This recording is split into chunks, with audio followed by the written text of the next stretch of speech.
Okay, one thing that you annotated that I may have not noticed was because after a while it became clear to Tamaya that they were no longer on any kind of a path.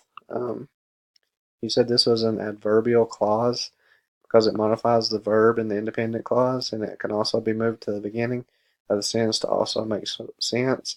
And I swapped the sentence around and put this in the front, and after reading it, it definitely made sense. One thing that I noticed that you did not annotate was, well, hurry up then, and she stuck close to him as they followed a path that zagged through the trees.